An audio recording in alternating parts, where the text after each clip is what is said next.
time become death, the destroyer of worlds. The world will note that the first atomic bomb was dropped on Hiroshima, a military base. On August 7th, 1945, the day after Hiroshima was destroyed, Dr. Yoshio Nishina, a leading Japanese physicist and other atomic scientists, arrived in Hiroshima to examine the damage. They confirmed that the city had been destroyed by an atomic bomb and reported back to the cabinet in Tokyo. Despite this, the cabinet decided to continue the war, a decision intercepted by American magic code breakers. Meanwhile, President Truman returned from the Potsdam Conference and spoke about the atomic bombing of Hiroshima, describing it as a military base. He later declared, "We shall continue to use it until we completely destroy Japan's power to make war." With no sign of Japan surrendering, the decision was made to attack another city. On August 9th, 1945, at 3:47 a.m., the B-29 superfortress Boxcar, commanded by Major Charles Sweeney, took off from Tinian Island with the Fat Man plutonium bomb on board. The mission plan was almost identical to that of Hiroshima, with 2 B-29s, including the Enola Gay, flying an hour ahead as weather scouts. Boxcar was accompanied by 2 observation aircraft, the Great Artiste and Big Stink. The primary target was Kokura, known for its arsenal and military equipment production, with Nagasaki as the secondary target. Sweeney took off with the bomb already armed, but with the electrical safety plugs still engaged. During the pre-flight inspection, the flight engineer told Sweeney that the aircraft had a malfunctioning fuel pump. Replacing the pump would take hours, and worse still, moving the Fat Man to another aircraft might take just as long and was dangerous as well, as the bomb was live. Therefore, Tibbets and Sweeney decided to continue the mission with Boxcar. Observers aboard the weather planes reported both targets, Kokura and Nagasaki, as clear. When Boxcar arrived at the rendezvous point over Yakushima Island, the Great Artiste joined shortly after. However, the Big Stink failed to make the rendezvous because it was flying much higher than it should have been and was not flying tight circles over Yakushima as agreed. Although Boxcar was ordered not to circle longer than 15 minutes, it waited for Big Stink for 40 minutes before leaving the rendezvous point. As commander of the aircraft, Sweeney decided to proceed to the primary target, Kokura. The delay at the rendezvous caused clouds and drifting smoke from fires started by a major firebombing raid on nearby Yahata the previous day to obscure Kokura. Additionally, the Yahata steelworks intentionally burned coal tar to produce black smoke. The resulting conditions covered 70% of the area over Kokura, obscuring the aiming point. Over the next 50 minutes, 3 bomb runs were made, burning fuel and exposing the aircraft to heavy defenses, but the bombardier could not drop visually. By the 3rd bomb run, Japanese anti-aircraft fire was getting close. With fuel running low due to the failed fuel pump, Boxcar and the Great Artiste headed for their secondary target, Nagasaki.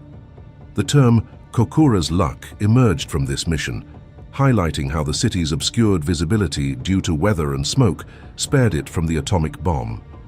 The crew decided that if Nagasaki was obscured on arrival, they would carry the bomb to Okinawa and dispose of it in the ocean if necessary. At about 7:50 a.m. Japanese time, an air raid alert was sounded in Nagasaki, but the all-clear signal was given at 8:30, when only 2 B-29 superfortresses were sighted at 10:53 a.m.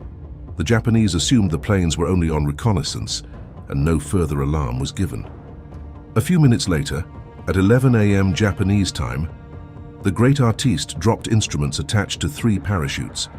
These instruments also contained an unsigned letter to Professor Sagane, a physicist at the University of Tokyo, who had studied with 3 of the scientists responsible for the atomic bomb at the University of California, Berkeley. The letter urged him to tell the public about the dangers of these weapons of mass destruction. At 11:01 a.m., as Boxcar approached Nagasaki, a lucky break in the clouds allowed the bombardier to visually sight the target as ordered. The Fat Man bomb, containing approximately 5 kilograms or 11 pounds of plutonium, was released over the city's industrial valley, It detonated 47 seconds later at 11:02 a.m., approximately 503 meters or 1,650 feet above the ground.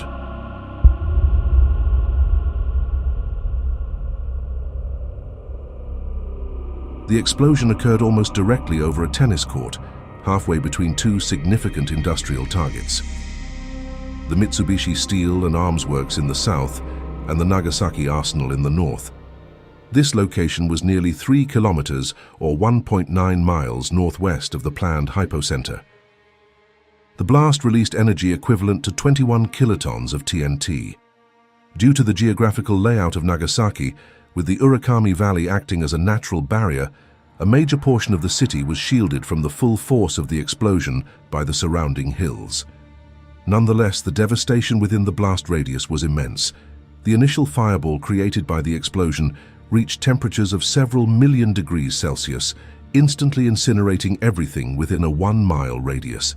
The resulting shockwave and intense heat caused widespread fires and destruction, leveling buildings and infrastructure. The blast also produced lethal radiation, contributing to both immediate and long-term casualties. Boxcar and its support aircraft, the Great Artiste, quickly left the area after the bomb release. Meanwhile, Big Stink, which had been separated earlier, spotted the explosion from a distance of 160 kilometers or 100 miles away and flew over to observe the aftermath. The immediate death toll was estimated to be between 40,000 and 75,000 people, with tens of thousands more succumbing to injuries and radiation effects in the following months and years.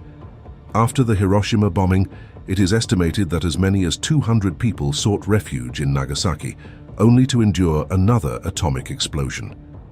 These individuals were known as double survivors. 9 of them claimed to be in the blast zone in both cities.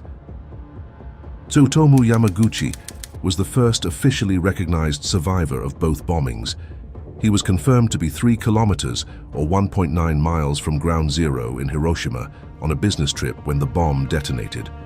He was seriously burnt on his left side and spent the night in Hiroshima. He arrived in his home city of Nagasaki on August 8th, the day before the bombing, and was exposed to residual radiation while searching for his relatives. Yamaguchi died in 2010 of stomach cancer.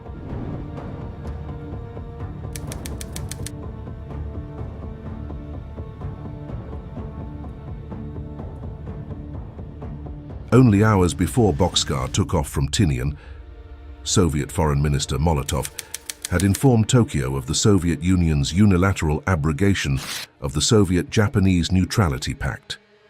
At 2 minutes past midnight on August 9th, Tokyo time, Soviet infantry, armor and air forces had launched the Manchurian Strategic Offensive Operation. 4 hours later, word reached Tokyo of the Soviet Union's official declaration of war, crushing the last hope of the Japanese government for Soviet mediation. But still, the senior leadership of the Japanese army began preparations to impose martial law on the nation with the support of Minister of War Anami to stop anyone attempting to make peace. This was only hours before Boxcar would release the Fat Man bomb. The Big Six formally met on the morning of August 9, 1945, to address the situation. The full cabinet met at 2:30 p.m. and spent most of the day debating surrender. Anami conceded that victory was unlikely, but argued in favor of continuing the war. The discussion during this meeting centered on both the Hiroshima bombing and the Soviet invasion of Manchuria. They were interrupted by news of the atomic bombing of Nagasaki during their deliberations. The meeting ended at 5:30 p.m. with no decision having been reached. At the meeting, the Big Six were divided. For accepting the Potsdam Declaration were Prime Minister Suzuki, Foreign Minister Togo, and Admiral Yonai. For continuing the war with conditions were Minister of War Anami, General Umezu, and Admiral Toyoda. They insisted on conditions including no occupation of Japan and conducting their own war crimes trials. With the Big Six deadlocked, Prime Minister Suzuki went to the palace to seek the intervention of Emperor Hirohito. An imperial conference was convened late on August 9th into the early hours of August 10th. This was a significant and unprecedented step, as the emperor traditionally did not intervene directly in political decisions. During the conference, the arguments from both sides were presented.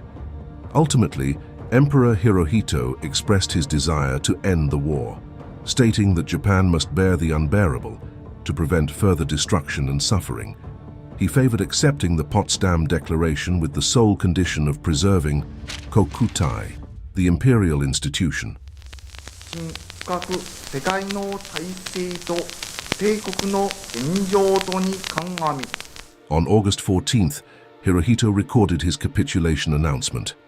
On that day, Anami signed the surrender document with the rest of the cabinet and committed seppuku early the next morning. His suicide note read, "I, with my death, humbly apologize," meaning to the emperor, for the great crime. Japan officially surrendered to the Allies on August 15, 1945. The formal signing of the surrender documents took place on September 2, 1945, aboard the USS Missouri in Tokyo Bay. In 1959, General Tibbets, who piloted the Enola Gay that dropped the atomic bomb on Hiroshima, met with Captain Fuchida, the Japanese officer who led the first wave of the attack on Pearl Harbor. In a conversation, Tibbets said to Fuchida, "You sure did surprise us at Pearl Harbor," in which he replied, "What do you think you did to us at Hiroshima?" Fuchida further told him, "You did the right thing. You know the Japanese attitude at that time, how fanatic they were. They die for the emperor. Every man, woman and child would have resisted that invasion with sticks and stones if necessary. Can you imagine what a slaughter it would be to invade Japan? It would have been terrible. The Japanese people know more about that than the American public will ever know." Hiro Onoda, a Japanese soldier, is renowned for his incredible story of loyalty and survival, having refused to surrender for nearly 30 years after World War II ended. Onoda was an intelligence officer in the Imperial Japanese Army, stationed on Lubang Island in the Philippines. When the war ended in August 1945, Onoda and his small group of soldiers were unaware or refused to believe it. They initially encountered a leaflet in October 1945 announcing Japan's surrender, but they dismissed it as Allied propaganda. The turning point came only in 1974, when the Japanese government located Onoda's former commanding officer, Major Taniguchi, who traveled to Lubang to formally relieve Onoda of his duties. On March 9, 1974, Taniguchi personally delivered the orders to Onoda, convincing him that the war had indeed ended. Many argue that World War II has not yet ended because Japan and the Soviet Union, now Russia, have not signed a formal peace treaty due to the disagreement over the sovereignty of the Kuril Islands, an unresolved conflict that keeps a shadow from the past hanging over the present day.